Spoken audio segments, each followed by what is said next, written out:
Welcome to the next exciting happenings of The Young and the Restless.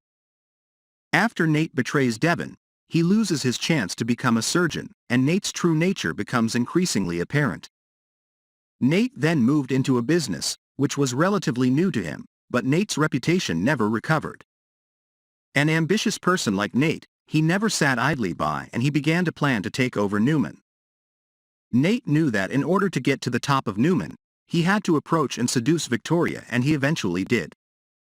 After returning from a vacation in Los Angeles, the relationship between Nate and Victoria deepened.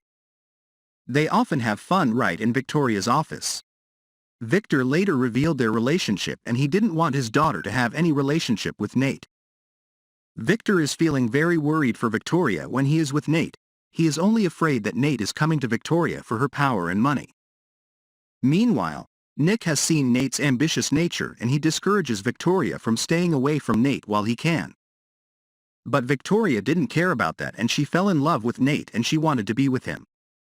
Victoria then went to find her mother Nikki to confide in, and Nikki is realizing her daughter has really loved Nate.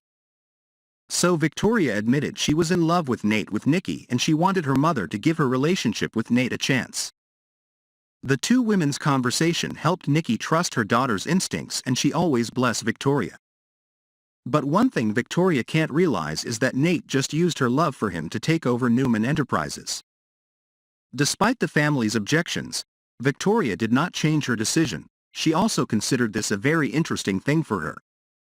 However, Nick couldn't stand to watch his sister being deceived by an ambitious Nate, so he went to Nate to have a chat.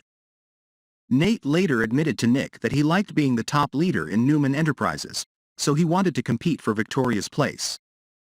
Wanting to get Newman Enterprises to her, Nate has begun to devise a perfect plan to deal with Nick and Victor. But to do that, Nate needed Audra's help, so Nate accepted her request to work with her, and together they planned to take away their power. One of the biggest obstacles in Nate and Audra's plan is the Nick, so the two of them find ways to push him out of the company. Nate told Audra that it was Nick who suspected him of using Victoria's love for him to gain more power at the company. Then Audra tried to get Nick out of the company as quickly as possible, so she wanted Nate to speed up her plan. But Nate told Audra that he needed a lot of time to execute that plan. Wanting to remove Nick and Nikki from the company right now was a challenge for them. Is Nate and Audra's plan the biggest threat to Newman? We invite you to watch the next exciting developments.